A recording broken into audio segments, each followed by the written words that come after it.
Jesus é o meu abrigo, minha fortaleza, socorro bem presente na tribulação. Chegando ao fim do nosso programa, nesta abençoada tarde de hoje.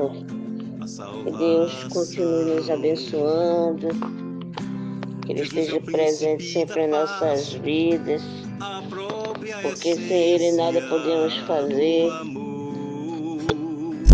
sem Ele nada seremos.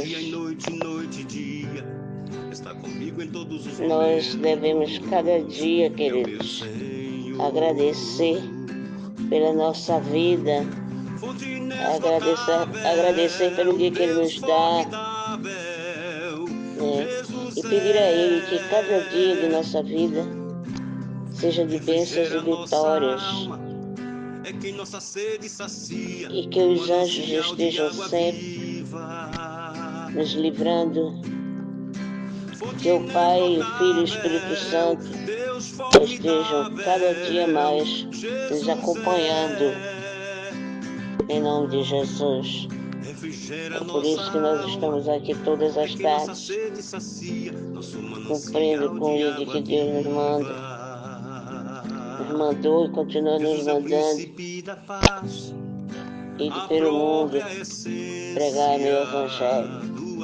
Amém? Então estamos terminando mais essa tarefa nesta tarde de hoje, contando com sua presença, agradecendo por tudo que vocês estão sempre dispostos a nos ouvir. Enfim, agradecer a Deus por tudo e a vocês por todo o meu carinho. Muito obrigado.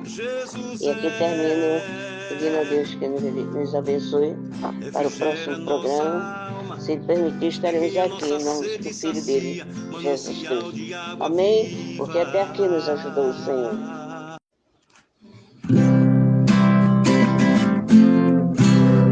Jesus é o meu abrigo, minha fortaleza, socorro bem presente na tribulação. Ele é o caminho. Chegando. Olhe nós aqui novamente. Chegamos mais uma tarde para fazermos nossa ordem que Deus nos manda. Esse programa é a ordem do Senhor. Glória a Deus por isso. Muito obrigado, meu Deus, por essa oportunidade. Todos os dias eu agradeço. Muito obrigado. Então, boa tarde para meus amados amigos, meus queridos que me acompanham sempre, e todos aqueles que estão sempre a nos ouvir. Tenham uma boa tarde em nome de Jesus. E deixar para vocês uma palavrinha maravilhosa de Deus, quando Ele diz que as bênçãos dele transbordam em nossas vidas, na nossa casa e sobretudo a nossa família, trazendo desta maneira paz, saúde, força, sabedoria, união, fé, esperança e muito amor. Amém? A palavra de Deus para todos vocês que vão me escutar nesta tarde de hoje. E que Deus tenha sempre a mão dele e a paz dele sobre todos vocês, em nome de Jesus. E agora eu deixo para vocês, porque está entrando no ar o programa Manancial de Água Viva.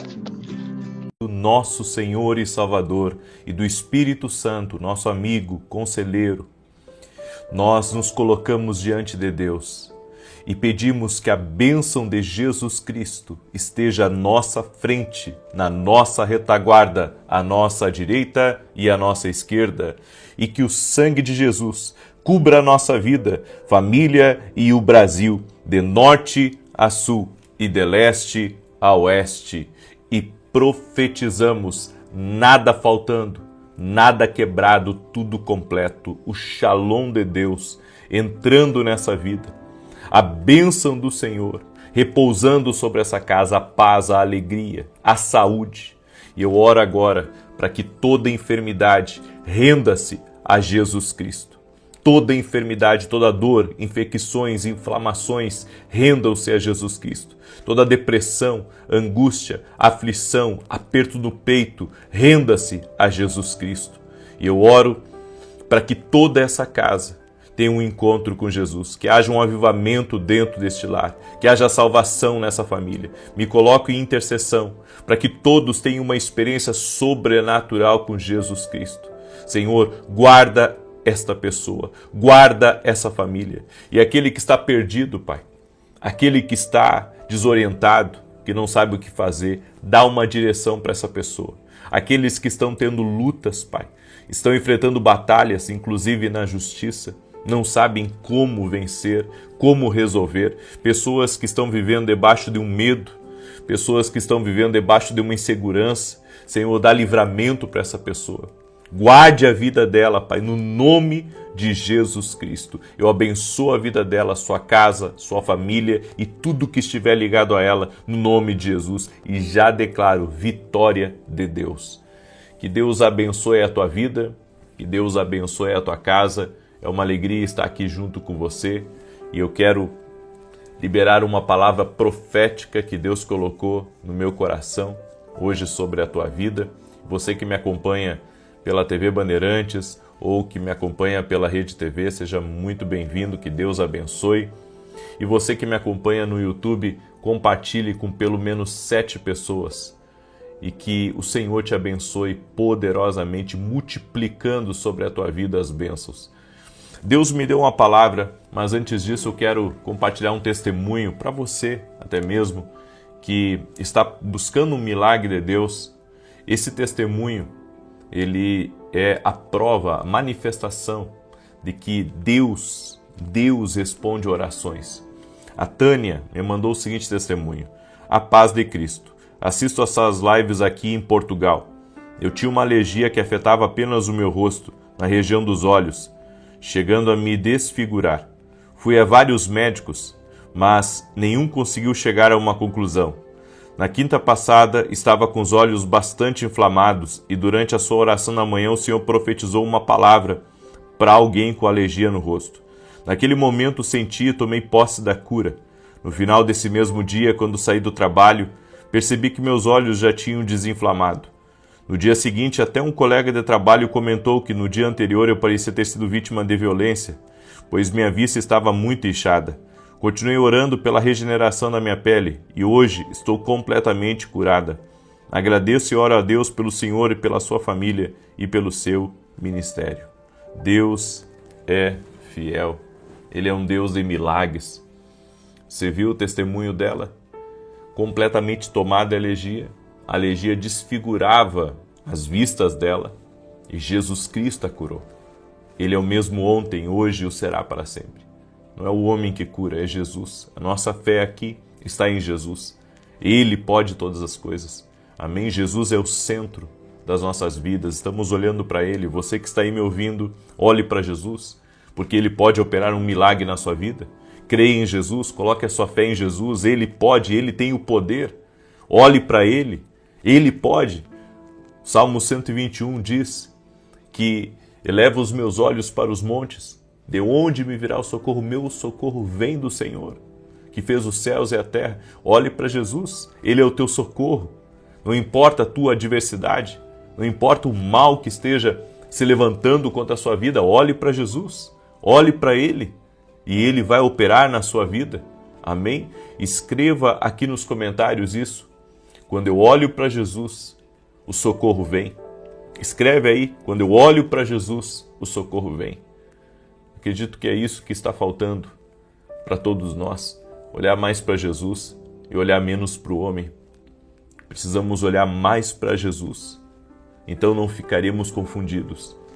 Precisamos olhar mais para Jesus e nunca ficaremos perdidos, escandalizados.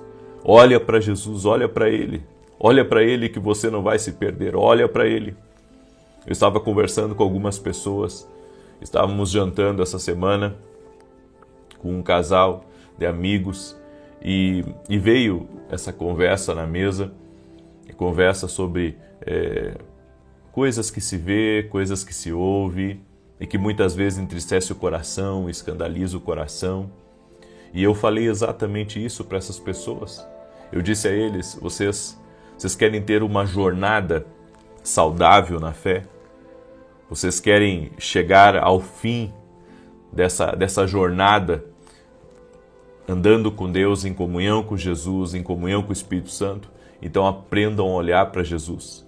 Aprendam a ignorar, sabe, aquilo que é errado, a seguir firme, olhando para Jesus, o autor e consumador da nossa fé. E aquilo que você vê que está errado, ore, interceda. E se você tem a opção de se afastar, se afaste. Mas olhe para Jesus. É a única maneira de você se manter firme em meio às tribulações, ao tempo que estamos vivendo. Olhe para Jesus e você nunca ficará confundido. Deus me deu uma palavra que está em Ruth, capítulo 1, do verso 8 em diante, que diz assim: Disse Noemi às suas noras: Ide, voltai cada uma para a casa de sua mãe, e o Senhor use convosco de benevolência, como vós o fizestes com os falecidos e comigo. O Senhor vos dê que acheis cada uma em casa de seu marido. Quando as beijou, porém levantaram a voz e choraram. E disseram-lhe: Certamente voltaremos contigo para o teu povo. Noemi, porém, respondeu: Voltai, minhas filhas, por que ireis comigo?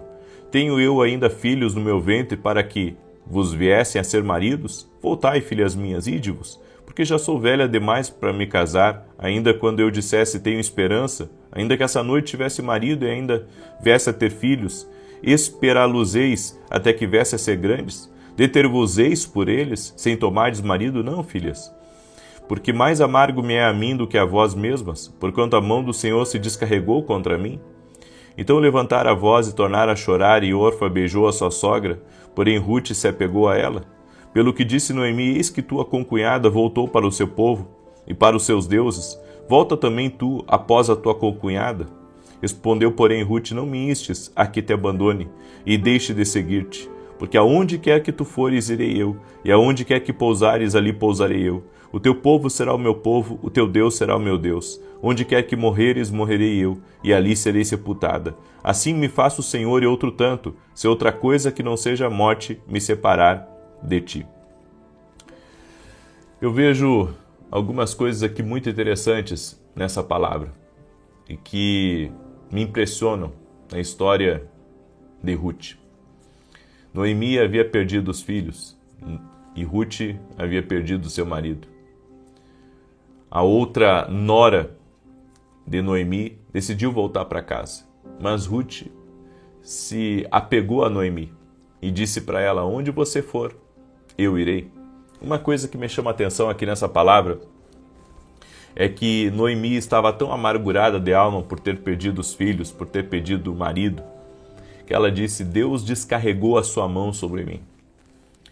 Você sabe que é muito comum nós culparmos a Deus pelas nossas próprias escolhas. Sabe, existe um caminho de favor, existe um plano perfeito, que inclusive hoje eu vou ministrar sobre isso, no culto das 9 horas da manhã. Eu vou ministrar essa palavra sobre o propósito. Tem certos infortúnios que acontecem na nossa caminhada e que, sabe, tem muitas coisas que não é a mão de Deus descarregando sobre nós, como disse aqui a Noemi, mas foi nós mesmos que saímos do propósito, do plano de Deus. Eu acredito que existe um plano perfeito de Deus para todas as coisas, certo? Existe um plano perfeito, existe um plano do homem, certo? E existe um plano que o inimigo fez. Mas se eu quiser viver a plenitude do que Deus tem para a minha vida, eu preciso andar no plano perfeito, que é o plano de Deus. E é muito fácil sairmos do plano de Deus. Jesus orava muito. Se você acompanhar a vida de Jesus, você vai ver que Jesus, em todo momento, ele parava para orar. E os discípulos terminavam o trabalho do dia, ele despedia os discípulos, ele ia orar. Muitas vezes jantava e ia orar. encontrava os discípulos na madrugada, e isso você vai ver em várias passagens. A vida de oração de Jesus está estampada nos evangelhos. E sabe por que Jesus tinha uma vida de oração tão intensa, tão poderosa? É porque enquanto ele passava tempo com o Pai, ele recebia o plano e andava na vontade de Deus, tanto que várias vezes ele falou que ele queria fazer a vontade do Pai, ele queria agradar o Pai. Bem, quando Noemi fala que Deus descarregou a mão dele sobre ela, na verdade, Noemi estava se isentando de qualquer responsabilidade. Ou seja, é como se ela dissesse, tudo isso, sabe, é Deus pesando a mão sobre mim, mas o que Noemi não considera é que ela pode ter tomado um caminho errado. Ela, seu marido e seus filhos, ela pode ter tomado um caminho errado. E como eu acredito que Noemi tomou uma direção errada. Noemi tomou uma direção errada. Porque quando ela retornou para Israel, as coisas começaram a mudar para ela e para quem estava em torno dela. Ou seja, tudo mudou quando ela retornou para Israel. Então eu acredito que Noemi, ao voltar, ao retornar, ela estava entrando num propósito, estava entrando num plano perfeito de Deus. E as coisas começaram a mudar. Então, eu concluo que muito do que nós passamos de ruim na vida é porque estamos andando fora da vontade de Deus. É porque estamos andando fora do plano divino. Vivemos infortúnios, vivemos grandes problemas, experimentamos episódios de extrema angústia, de dor, de sofrimento, porque estamos andando fora de um propósito, fora de uma direção de Deus. Sabe, eu acredito que Deus nos deu o livre-arbítrio e que nós, sabe, podemos viver a vida que queremos aqui nessa terra. Você pode escolher andar com Deus ou não andar com Deus. Eu acredito nisso. Deus nos deu o livre-arbítrio para tomar as nossas decisões. Agora, eu não posso dizer que o que eu estou passando é culpa de Deus. Sabe, eu não acredito nisso. Algumas vezes, sim, eu posso dizer que Deus ele pode tirar o seu favor do meu caminho para me mostrar que Ele não está naquele caminho, para que eu, sabe, seja convencido que aquele caminho não é um caminho de Deus para a minha vida. Agora, no caminho perfeito de Deus, no caminho, na vontade perfeita de Deus, você caminha com um favor contínuo, divino, sobre a tua vida. Então, nós temos que parar de culpar a Deus e dizer que a culpa é de Deus de estarmos passando certas situações na nossa vida. A culpa é nossa. O erro é nosso. Sabe, nós precisamos olhar mais para dentro do propósito de Deus.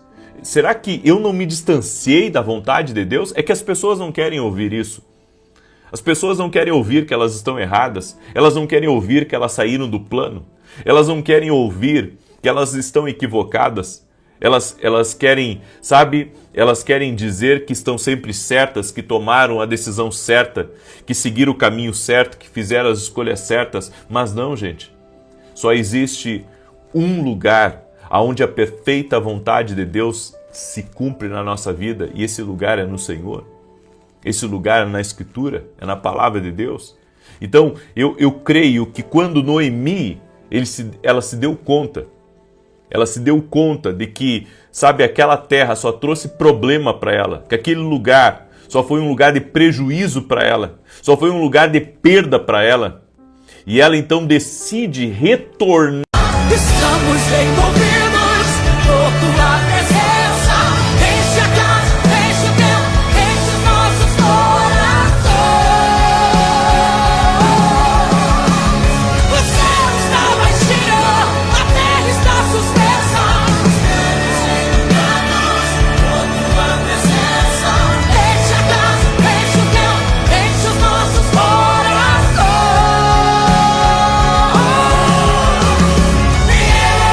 Enche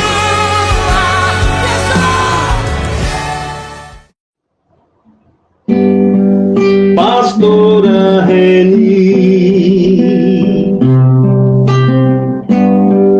pastora Reni, manancial de água viva,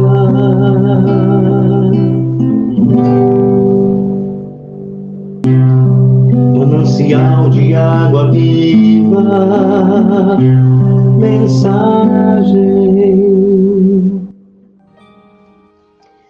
Queridos, nesta palavra desta tarde, eu quero me referir a vocês a respeito da reforma. Eu vou explicar como é que acontece, aconteceu e acontece estas reformas em nossas vidas.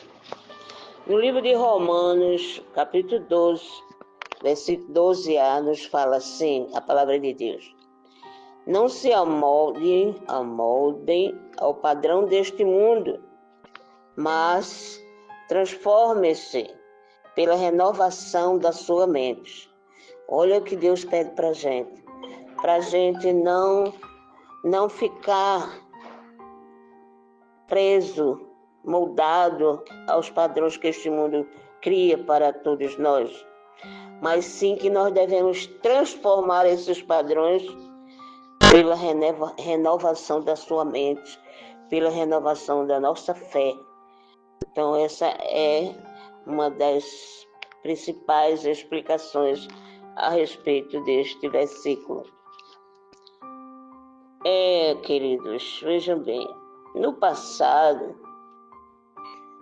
mais ou menos no ano de 1517, houve um certo cidadão, cujo nome era Martinho Lutero. E esse Martinho Lutero, ele era muito estudioso da Bíblia. Ele gostava de estudar a fundo tudo a respeito de Deus.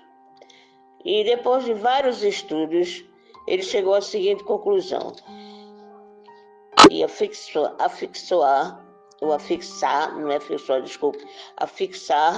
na porta da igreja do castelo de Wittenberg, na Alemanha.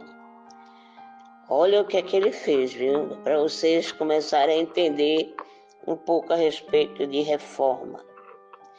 Ele apregou 95 teses ou argumentos contra abusos cometidos pela igreja de sua época.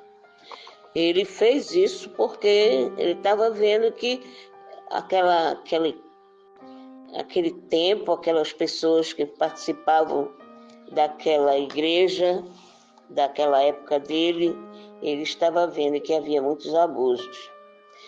Então, as declarações que resumem a essência do ensino bíblico, no qual ele se apoiou, são conhecidas como 5 solas.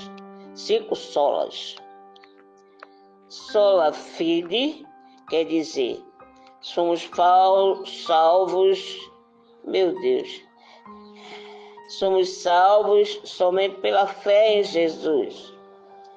Sola Escritura, que diz, somente a Bíblia é a palavra de Deus. E soli Deo, glória, quer dizer, toda glória somente a Deus. E solos Christus, que diz, somente Cristo reconcilia Deus e o ser humano. E para finalizar, sola gracia, é a salvação somente pela graça. O que quer dizer isso? Favor imerecido de Deus, jamais por nossos méritos. Queridos, as verdades bíblicas, elas estavam sendo distorcidas. E assim elas precisavam, naquela época, ser redirecionadas segundo os princípios fundamentais. Mas, depois de vários longos tempos, houve um rei que se chamava Josias.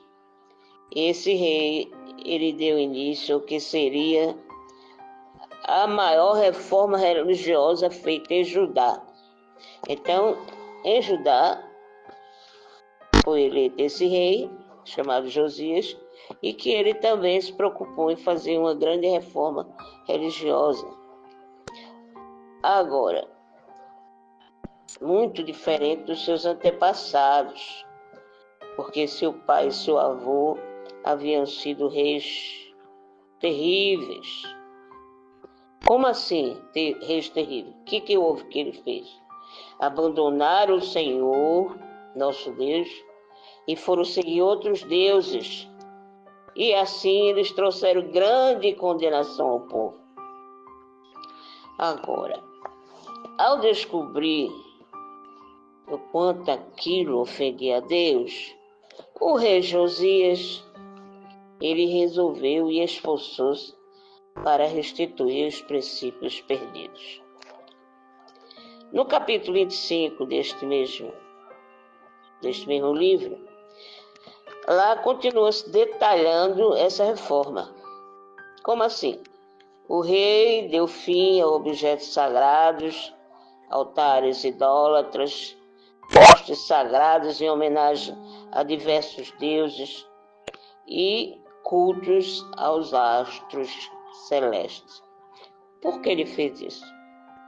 Porque ele começou a ler e a estudar a lei de Moisés ao povo, né? Moisés trouxe uma lei cuidada por Deus para o povo. Então, só então ele começou a perceber o quanto vivia longe de Deus e que precisava reformar sua vida e sua fé. Esse relato aí do capítulo 25, ele termina dizendo que nunca houve nenhum rei que servisse e obedecesse a Deus de todo o coração, alma e forças, como fez Josias. Então, na época, ele foi o rei muito importante, porque além da reforma, ele tinha e sentia no coração desejo, além de servir a Deus, de obedecê-lo, mas de obedecer de que maneira? Com todo o coração dele, com toda a alma e com todas as suas forças. E além mais, vem no versículo, além disso tudo, esse versículo ainda apresenta uma verdade atemporal. Qual era essa? Era que esse tipo de reforma é algo que continua necessário. Portanto, meus queridos que me ouvem nesta tarde, é preciso renovar a mente diariamente pela leitura da palavra de Deus, que é a Bíblia, o livro sagrado. E tem mais, além disso, você começar a corrigir seus pensamentos a partir do que vem de Deus. Então, só dessa maneira nós poderemos experimentar a boa, perfeita e agradável vontade de Deus. Tá bom assim? Aí eu finalizo dizendo para vocês que a reforma da nossa fé, mente e condutas de acordo com Cristo é tarefa para todos os dias. Então, a reforma para nós tem que ser todos os dias. Como assim? Reformando a nossa fé, nossa mente, a nossa conduta. Essa conduta nós tem que ser de acordo com Cristo. Portanto, isso é nossa tarefa de todos os dias. Amém? Porque até aqui nos ajudou o Senhor.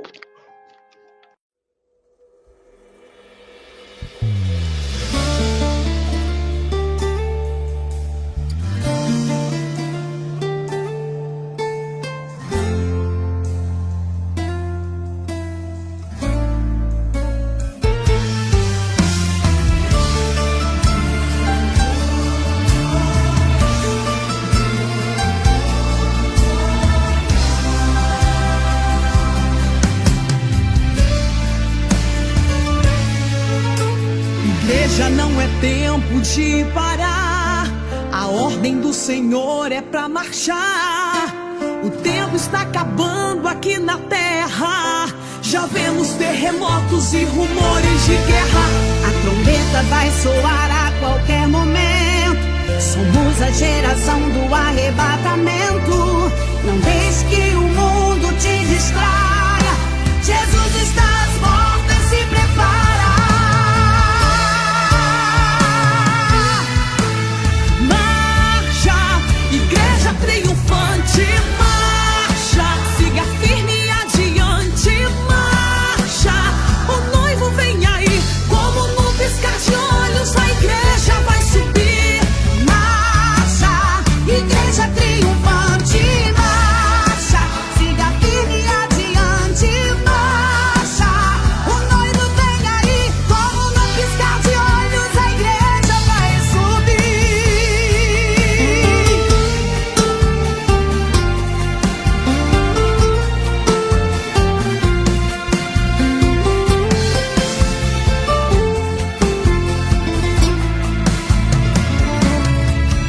A vitória é nossa, é do povo de Deus. A vitória é do povo que não retrocedeu. Uma igreja que levanta em jejum e oração, que levanta todo dia guarismada em suas É mãos. hora de se levantar. É hora sim de guerrear. É hora sim de pelejar. O tempo está acabando, não vamos vacilar. É hora de se levantar. É hora sim de guerrear. É hora sim de pelejar. O tempo está acabando, não vamos vacilar. Marcha, igreja, marcha, irmão. Marcha, mulher do círculo de oração. A ordem do Senhor é pra marchar. Jesus está voltando, não pare de marchar. Marcha, igreja, marcha, irmão. Marcha, mulher do círculo de oração. A ordem do Senhor é pra marchar. Jesus está voltando, não pare de marchar.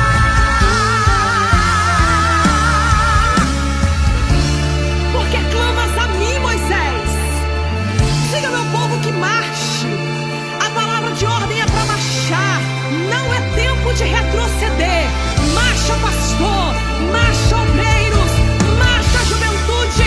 Marcha, Rosiane. Marcha, igreja! Este é o momento, o tempo que o Senhor está levantando soldados guerreiros para marchar. Siga em frente! Marcha, igreja triunfante. Marcha, siga firme adiante.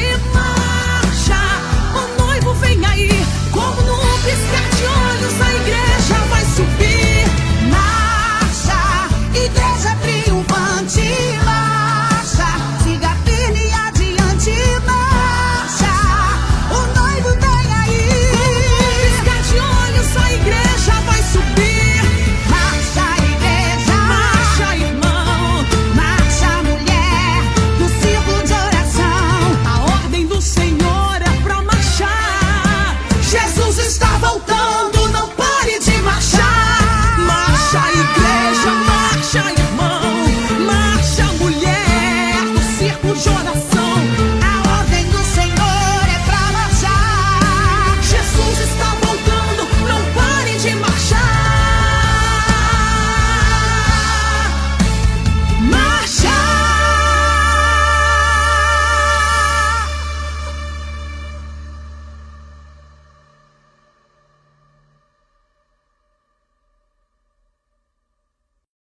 Jesus disse: mulher, onde estão os teus acusadores? Ninguém te condenou? E havia música em sua voz quando ela respondeu: ninguém, Senhor. Naquele momento ela recebeu Cristo como seu Senhor, porque este é o sentido da palavra no grego, meu verdadeiro Senhor. Naquele momento, ela abriu o seu coração a Jesus Cristo. As Escrituras dizem: vinde, pois, e arrazoemos. diz o Senhor: ainda que vossos pecados são como a escarlate, eles se tornarão brancos como a neve, ainda que são vermelhos como o carmesim, se tornarão como a lã. Como pode ser isso?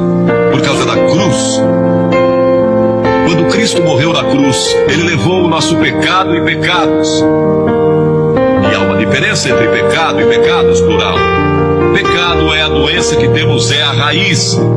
E dela tem os pecados: orgulho, lascívia, cobiça, inveja, o que quer que seja. Os pecados daquela mulher foram perdoados porque Jesus foi para a cruz. E nossos pecados podem ser perdoados porque Ele levou esses pecados sobre a cruz. Aleluia, aleluia.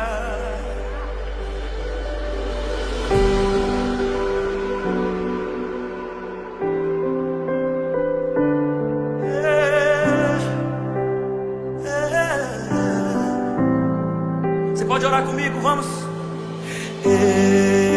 Estou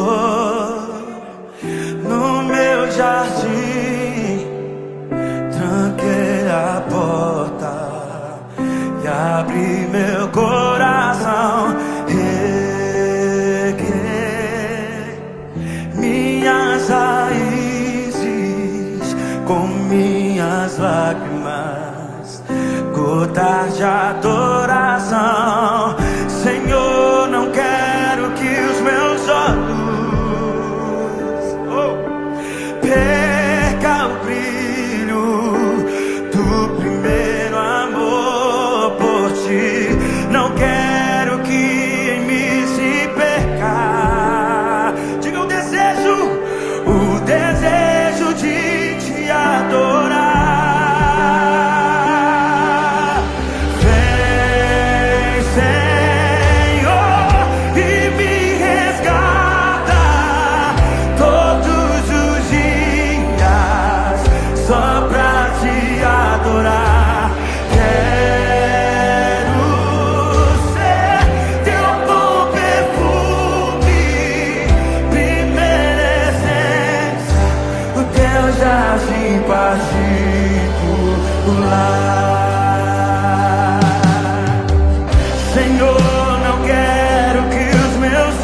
adorar. Quero ser teu bom perfume, teu jardim baixo. Eu quero ser teu bom perfume, primeira essência, o teu jardim baixo. Estou voltando à essência da adoração. A essência és tu, a essência és tu, Jesus.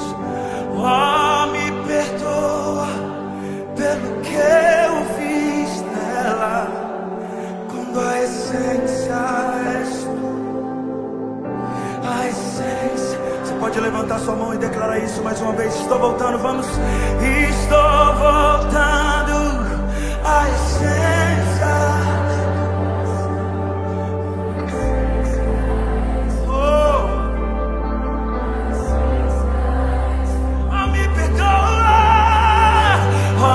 Me perdoa pelo que eu fiz dela, quando a essência és tu, a essência. Sobe o nível da sua voz e diga: estou voltando, estou voltando à essência da adoração. A essência és tu, a essência és tu, Jesus. Oh, me perdoa pelo que eu fiz dela, quando a essência és tu, a essência és tu, Jesus.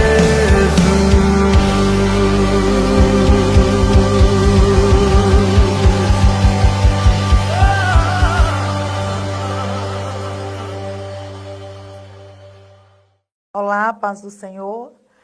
Eu sou a Maria Rita, moro no Residencial Itamaracá, tenho 43 anos, congrego na Igreja Catedral de Deus.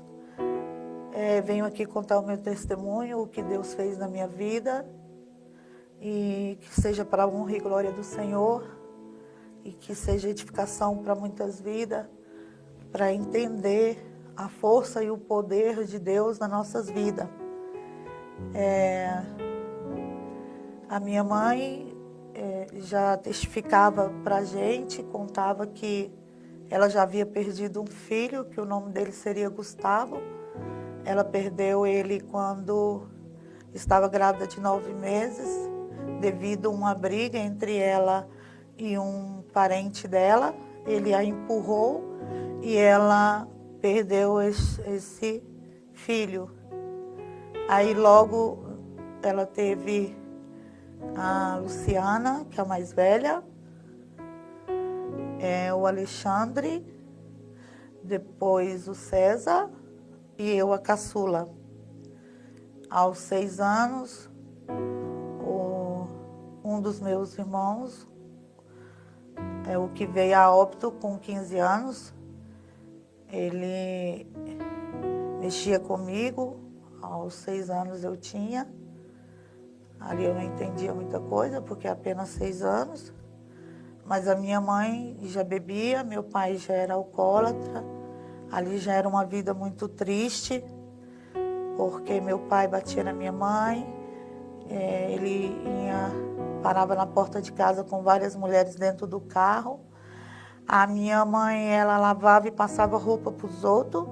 Ela era normal, tinha 2 pernas, 2 braços, uma pessoa normal. Ela trabalhava lavando roupa, passando, fazendo faxina e cuidava da gente, porque meu pai, geralmente, o dinheiro dele era para bebida, para as mulheres, apesar que ela também bebia. O meu irmão de 15 anos, às vezes buscava ela no bar, nas costas, porque ela não queria vir embora. E esse meu irmão veio a óbito com 15 anos, atropelado por um Scania, voltando do serviço. quebrou todos os ossos do corpo. E a minha mãe, logo após 3 meses, ela sofreu um acidente onde ela caiu debaixo da roda da Transurb. Na época era Transurb, hoje é Metrobus. E aí, 3 meses depois que meu irmão faleceu, a minha mãe caiu debaixo de um ônibus e ela foi atropelada para frente, para trás, porque o motorista se assustou quando foi para frente e o pessoal gritou, ele voltou para trás e passou em cima dela de novo. Ali na mesma da hora, eles acharam que ela tinha ido a óbito, mas ela se mexeu, levaram ela para o hospital e ela ficou nesse hospital 1 ano e 3 meses. E ao decorrer disso, passado poucos dias depois, eu creio, meu pai estava bebendo muito, aí que ele bebeu mesmo, e a gente ficou num barracão, onde a minha irmã mais velha cuidava da gente ali, cozinhando em lenha, até que a família da minha mãe achou nós. Não me lembro exatamente onde nós morávamos, mas era de aluguel. O pessoal, o dono do barracão, que nos achou e entregou para as irmãs da minha mãe. Mas devido à condição delas, não teria condição nenhuma de ficar com a gente.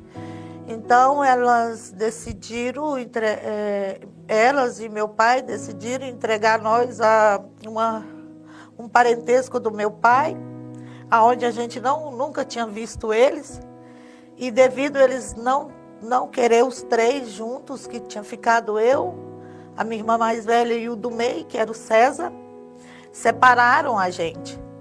Cada qual ficou com uma família, mas devido a eu ser muito apegado à minha irmã, aos meus gritos e prantos na hora da divisão dos filhos, eles puderam deixar eu com ela.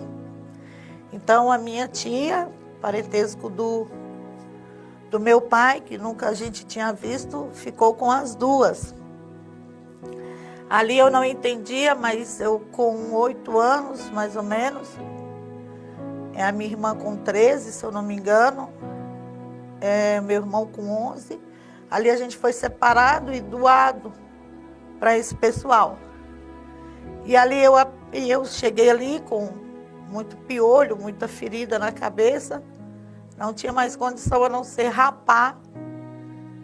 E raparam, colocaram na escola com a cabeça rapada. E eu era motivo e alvo de muita bullying, muito sofrimento. Mas eu entendia que eles queriam que eu estudasse. E ali a gente foi... criada ali por ela por algum tempo. Ali ela me ensinou a lavar, a limpar. Às vezes a gente acha que porque acha que a gente é empregado ou trata como empregado. Mas hoje eu agradeço a ela porque ela me ensinou a limpar, a cozinhar. Porque quando a minha mãe saiu do hospital foi muito útil, porque há um ano e pouco depois ela saiu do hospital e ela foi buscar a gente ali na casa dessa minha tia. Ela tinha conseguido alugar um barracão e ela começou a pedir esmola em frente à matriz, ali na 24. E através desse dinheiro ela alugou um barracão e a gente já não queria mais ir morar com eles porque era muito sofrimento, porque eles viviam bêbado. E agora ela bêbada numa cadeira de roda e meu pai bêbado, mas não tinha como os parentes ali segurar a gente ali, porque apesar de tudo eram pais e sempre os pais têm autoridade sobre os filhos. E aí ela pegou a gente ali, levou. E graças a Deus, ali a gente pôde ajudar ela, né? Eu já cozinhava, eu já estava com quase de 9 para 10 anos. Logo depois ela recebeu um dinheiro dessa empresa, só que eles fizeram ela assinar um papel, ela não, o meu pai, como se ela tivesse morrido no acidente e que ele estava pagando ele uma indenização. E com esse dinheiro eles compraram uma casinha ali na Invasão da Leste Oeste e compraram uma carroça, um cavalo, o qual meu pai trabalhava com essa carroça e esse cavalo, e uma égua. E chegando lá, logo o meu pai bebia muito, batia muito na minha mãe. Uma certa vez ele quebrou o braço dela, ainda o único braço que ela tinha. E ele mesmo levou ela para o hospital. Ela voltou dias depois com uma cirurgia no braço e uma platina, mas mesmo assim eles continuavam a beber e a se machucarem. E meu irmão César não quis vir morar com eles. A família que pegou ele, que adotou ele, era pessoas boas. Ele virou um açougueiro excelente, foi para a igreja. Mas eu e a minha outra irmã morávamos com meu pai na Leste Oeste e minha mãe, nessa invasão. Logo a minha irmã se envolveu com uma pessoa, não era do agrado da minha mãe vendeu a casa e achando que tirando ela ali ia ser a solução. E a gente foi morar no Santo Antônio Descoberto. Só que lá a minha irmã voltou para trás e foi morar com esse rapaz. Ela tinha 14 anos, mais ou menos. E a única que ficou com os pais foi eu, porque eu tinha 10 anos e tinha que estar ali com eles. E ela foi cuidar da vida dela com esse rapaz, que é pai das 2 filhas dela mais velha. E eu fiquei ali. E a minha mãe, meu pai bebeu todo o dinheiro da casa. Não bebia, pedia esmola, eles bebiam, pediam esmola. E a gente fomos morar dentro da rodoviária, do plano piloto. E a gente fomos morar dentro da rodoviária. Então lá começou uma outra trajetória, porque lá eu comecei, lá a gente dormia lá, comia lá, vivia lá. Eu pedia esmola também. E logo eu comecei a roubar nas lojas, com 11 ou 12 anos, mais ou menos. Logo eu comecei a traficar e usar droga também, bebia também, fumava também. E eu nunca tinha uma casa, eu nunca tive estudos. Estudei até os 9 anos, até enquanto eu estava na casa da minha tia. E daí para cá nunca mais estudei. Eu vivia na rua e a minha mãe conheceu algumas pessoas ali na rodoviária de Brasília. E essas pessoas começaram a falar para ela que ela tinha que pedir nas romarias da cidade, que ela tinha que pedir em São Paulo, que ela tinha que pedir no Rio. E isso cadeou um interesse muito grande nela. E a gente foi viver essa vida. A gente ia para o Rio de Janeiro, Ao mesmo tempo que a gente estava lá, a gente já estava em São Paulo. Em São Paulo, a gente estava em outros lugares, Rio Grande do Sul. E fomos, e nunca tinha lugar para dormir. Às vezes tinha o dinheiro do hotel, às vezes não. Sempre eles bêbados. Às vezes eu bebia, ficava bêbada com eles também, muito nova. E eu comecei... E a gente voltava para a nossa casa, que era a rodoviária. Quando a gente falava, vamos embora para casa, a gente falava, vamos para a rodoviária. E ali o tempo foi passando. E eu, usando droga, me viciei em merla. E comecei a trocar tudo que eu tinha por merla, um chinelo novo, uma roupa nova. E às vezes eu ficava nua em frente a uma pessoa que me oferecia droga, esperando ele matar os desejos dele ali, me olhando nua, para ele me pagar, para me usar droga. Ou às vezes eu abordava alguém ali, onde eu andava muito, que é muito conhecido como o CONIC, Boca de Lixo, Conjunto Nacional, ali onde tinha fluxo de drogas e de outras coisas, de prostituição. E ali eu conhecia vários meninos de rua, então eu ficava ali no ambiente abordando as pessoas, os homens, para ter relação debaixo da ponte, só que na hora que chegava lá já tinha 2, 3 esperando eles. Ali eles usavam, batia, tomava o que tinha e a gente dividia para ir usar droga. Eu traficava também, e às vezes eu pegava a droga do traficante, eu usava tudo e eu tinha que me virar para pagar, porque senão eu ia morrer.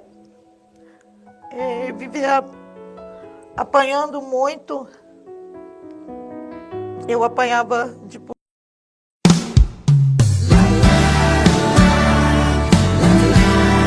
Meu irmão, a luta pode estar grande, mas passa pelo processo, porque Deus está te aprovando.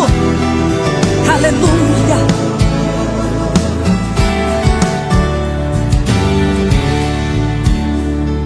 Filho, eu tenho visto tuas lutas, quando oras bem baixinho, pensas que não estou te ouvindo. Olha, hey, tenho visto tuas lágrimas, mas não desanimes, a vitória vou te entregar.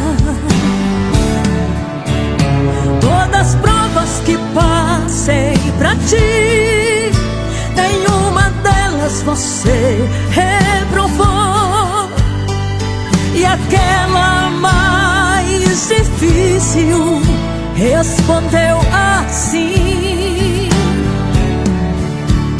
Respondeu de joelhos dobrados e chorando com a boca no pó.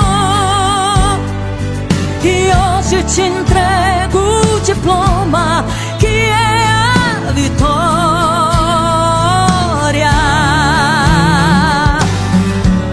Receba a vitória, receba a vitória.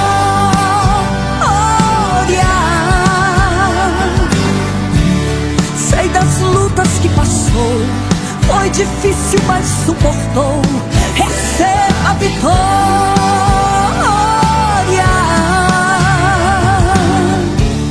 receba a vitória, receba a vitória.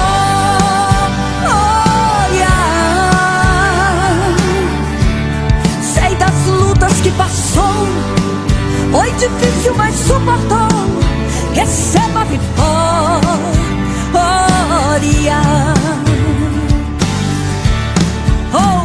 linda é quando o crente é aprovado por Deus. Ele geme, ele chora, mas Deus entrega a vitória.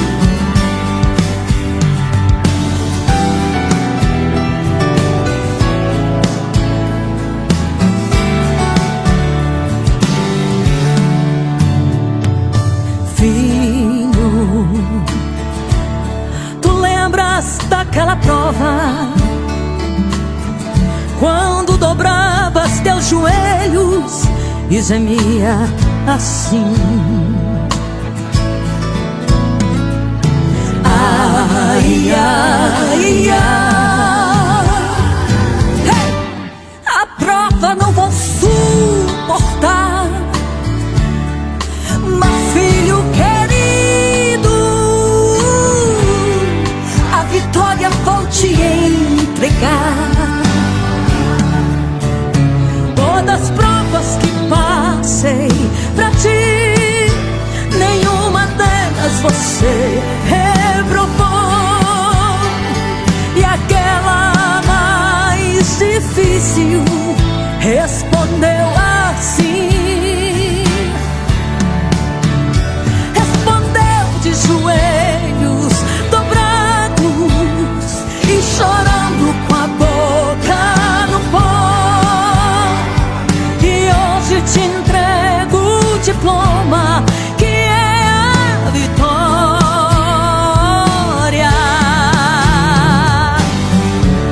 Receba a vitória,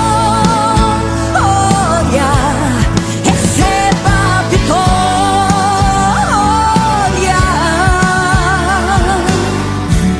Sei das lutas que passou, foi difícil, mas suportou. Receba a vitória,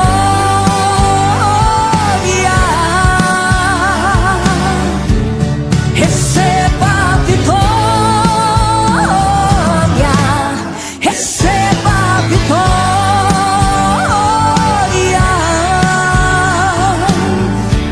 Sei das lutas que passou, foi difícil, mas suportou. Receba a vitória.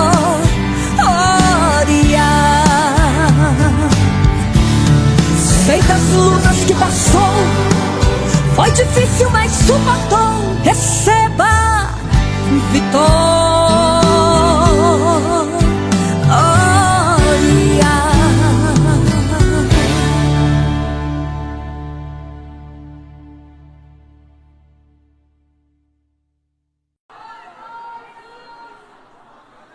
Glória a Deus. Querida igreja, paz do Senhor Jesus, expresso aqui a minha gratidão por estar neste culto tão abençoado, podendo cooperar com os irmãos mais uma vez. Deixando aqui meus cumprimentos ao pastor Marinaldo, agradecendo a paciência que tem para conosco, toda a liderança desta igreja e também desta juventude. Meus irmãos, o tema é Efésios 5 e o verso 2. Quando eu recebi a foto do evento, a frase ali que era uma pergunta: qual é a tua essência? Mas eu não tinha visto o versículo e perguntei à liderança e disseram que o texto que poderia nos basear nessa noite já era a partir do capítulo 4. E há um pirão de mocotó de Deus nesse texto. E tem que ser crente mesmo para fazer um evento escolhendo esse texto. Então, eu não tenho culpa de nada, aqui não fui eu que escolhi o texto. Eu só vou falar o que Deus colocou no meu coração dentro do texto. Porque o texto é doutrinário e é uma palavra de admoestação de Deus para nos edificar, nos consolar e mostrar o caminho para a gente não errar. Abra aí o capítulo 4, por gentileza, e vamos iniciar a partir do verso 17. Paulo, depois de falar um pouco sobre o sacrifício de Cristo, que Cristo desceu à terra, subiu aos céus, construiu a igreja, não é? E tudo isso ele explica no capítulo 4, do verso 1 ao 16, estruturando a igreja como um corpo bem ajustado. e entregando dons para que a igreja seja aperfeiçoada até atingir a estatura de varão perfeito, no verso 17 ele começa a mostrar qual deve ser a identidade da igreja, quais caminhos nós podemos andar. E no verso 17, de maneira solene, ele diz: digo isto e testifico no Senhor, para que não andeis mais como andam também os outros gentios. Paulo está escrevendo para gentios, pessoas que não eram de linhagem judaica, foram convertidas a Jesus, ao Evangelho, a palavra da cruz.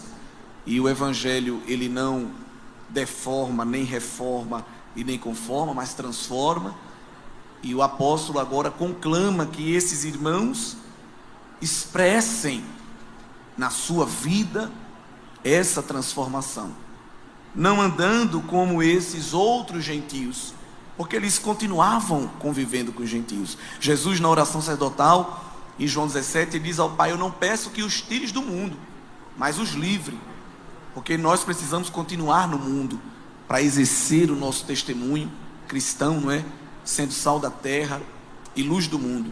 E como era essa maneira de viver dos outros gentios, diz o verso 17, na vaidade do seu sentido, ou em outra versão, na futilidade, porque a palavra vaidade aqui não é vaidade no sentido de roupa, que a gente costuma geralmente falar, de uso de cosméticos, essas coisas desse tipo, de gastar tempo em salão. Vaidade aqui fala de coisa vã, sem propósito, sem um alvo, sem objetivo, coisas fúteis, efêmeras, voláteis, passam rápido, não tem substância, não tem propósito, não tem base.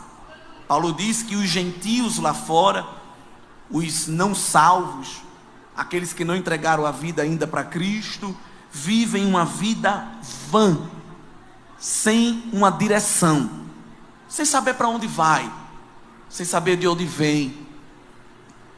Não precisa ir muito longe.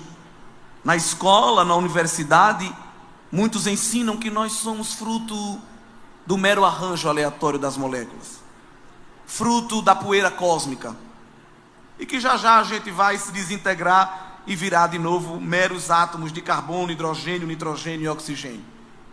Isso é uma vida sem propósito. Se eu sou um mero arranjo de moléculas, se eu sou um mero fruto de uma poeira do espaço, então não há uma vida a ser vivida com propósito. É por isso que o inimigo cria as suas ideologias, para mostrar ao homem que não há vida eterna, não há vida após a morte, não há Deus. E se não há um ser superior a prestar contas pelo que faço, se não há uma fonte absoluta de verdade, se não há um padrão de moralidade, então eu posso fazer o que quiser, pois a verdade, para estes lá fora, é apenas uma questão de ponto de vista. O certo para mim pode ser errado para você e vice-versa, e cada um deve seguir o seu próprio coração. Mas seguir o próprio coração é perigoso, levam a vida vã. E esses têm uma vida vã, diz o verso 18, porque estão entenebrecidos no entendimento. Um homem que não conhece Deus, não conhece a palavra de Deus, não conhece mais nada da vida, porque o verdadeiro conhecimento de Deus e da vida está na palavra de Deus.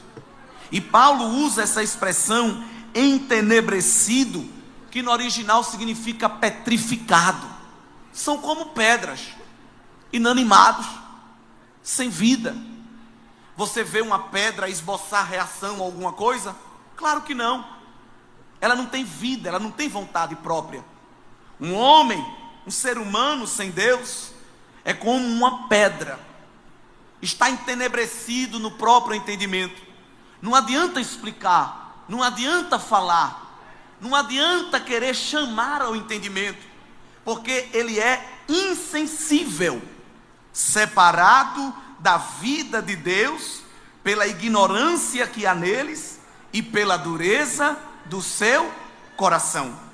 Outra palavra para entenebrecido é calo. É como alguém que está calejado, que perdeu a sensibilidade da pele. Paulo, escrevendo a Timóteo, vai dizer também outra palavra. As pessoas que estão no mundo e não aceitam a palavra de Deus, estão com a mente cauterizada. Eles já não sentem os estímulos externos, não sentem o toque do Espírito, não sentem o toque da palavra de Deus. A presença de Deus para eles não provoca nenhuma mudança, porque estão insensibilizados. E a primeira coisa que o pecado faz quando separa o homem de Deus é retirar a sensibilidade espiritual. Um grande teólogo diz que essas pessoas que estão entenebrecidas no entendimento, elas perderam o pudor, o horror e o temor do pecado. Pecar já não lhes causa nenhum remorso. Tanto faz fazer o certo ou o errado. Perderam a vida. E quem perde a vida, perde o propósito. Tanto faz prostituir-se, beber, adulterar, se embriagar, se drogar, mentir, invejar, ser malicioso. Isso não faz mais nenhuma diferença na vida de alguém que é um amontoado de calos e pedras. Pessoas que, quando você vai dar uma palavra, uma orientação, elas não recebem, porque o verso 18 diz que o seu coração está endurecido. E Paulo adianta no verso 19, dizendo que perderam todo o sentimento. Vi um vídeo de um jovem agora à tarde andando numa calçada e esbarrando numa idosa de 86 anos, que quebrou o fêmur. Ele olhou para aquilo e fez o quê? Nada. Um homem sem Deus perde todo o sentimento. Há muitos aí sem Deus levantando bandeira e dizendo que amam, levantando a bandeira do amor e dizendo que a igreja prega o ódio. Mas ninguém consegue amar se não tiver Deus na vida, porque Deus é amor. É Ele que constrange o nosso coração a amar.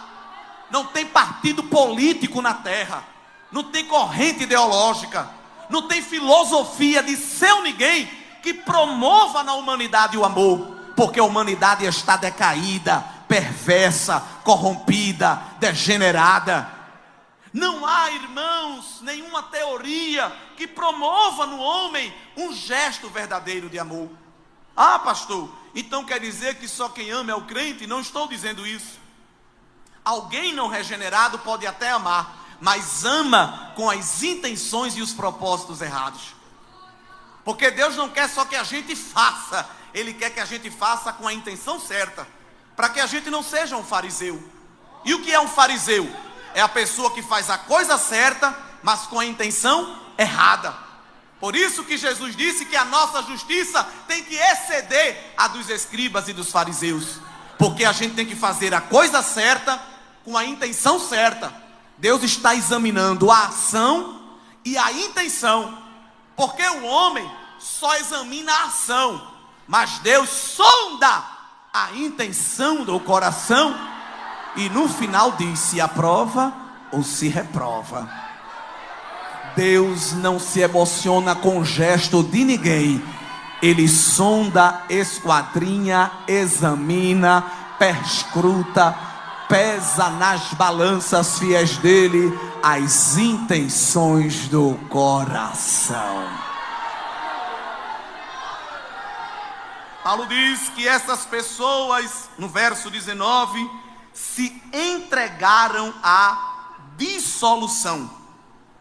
É uma linguagem na versão corrigida, mas trocando assim numa linguagem mais fácil da nossa juventude, ele está dizendo que essas pessoas sem Deus abandonaram a si mesmas, se perderam de si mesma. Jesus diz de que adianta o homem ganhar o mundo inteiro e perder a sua alma. Tem roupa, tem perfume, tem casa, tem trabalho, tem diplomas, tem amizades, tem passeios, tem rotina, vive para cima e para baixo, para frente e para trás, mas não tem mais alma. E a alma é a sede da vontade do homem, da volição. É aquela criatura que acorda e a geladeira está cheia de comida, mas diz: estou sem fome. É aquela pessoa que o guarda-roupa está cheio de roupa, mas diz: não me sinto bem com nenhuma. É aquela pessoa que a chave do carro está pendurada e diz: eu não tenho ânimo para andar. Tem tudo, mas perdeu a alma, perdeu a vontade.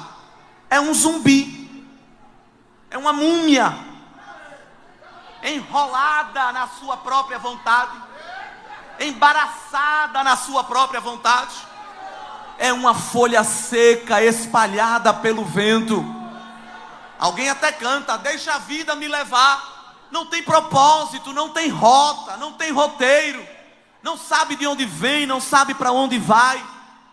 Qualquer coisa lhe desunera, lhe desintegra. Foi entregue à dissolução, perdeu a orientação da vida e com avidez comete toda impureza. Avidez é outra palavra forte, pleonexia. É um desejo irresistível de obter algo que não é seu, movido por uma doença chamada inveja, que o sábio disse que é a podridão dos ossos. Passa o dia no salão, puxa o cabelo para aqui, para ali, pinta dessa cor, da outra, mas quando dobra a esquina vê uma criatura que no máximo passou uma mão na água, botou para o lado e olha e diz: rapaz, qual é o teu salão? Quem é o teu cabeleireiro? Hein? Vai no shopping, roda de loja em loja, só compra roupa de grife. Aí o irmão ganha um terno usado da 4ª geração. E quando chega, alguém olha e diz: eita varão, nem Salomão em toda a sua glória. Nunca está satisfeito com o que tem. Nunca é grato. Sempre reclama. Sempre murmura. Ai, se eu tivesse aquela casa. Ai, se eu tivesse aquela roupa.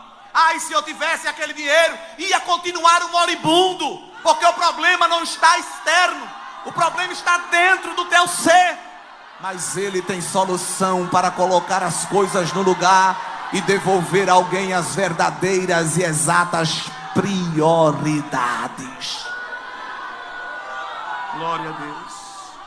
O mundo sem Deus abandonou-se a si mesmo e busca de maneira desenfreada satisfazer os seus próprios desejos.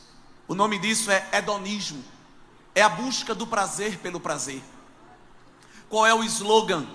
Viva a vida intensamente, porque só se vive uma vez.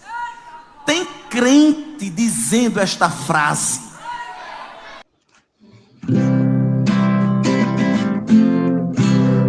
Jesus é o meu abrigo, minha fortaleza, socorro bem presente na tribulação. Ele é o caminho. Agora, chegando no final. Não passa tão rápido, na verdade, que a gente nem sente. Mas estamos aqui, se Deus quiser, no próximo programa, para a honra e glória de Jesus, e para ficar com vocês um pouquinho, né? Mostrando as coisas lindas, maravilhosas, que Deus fez e irá continuar fazendo. Tá bom assim? Fique na paz, tenha uma boa tarde para todos e bom final de noite em nome de Jesus. Deus abençoe todos vocês em nome de Jesus. Louvado seja o nome do Senhor, porque até aqui nos ajudou o Senhor.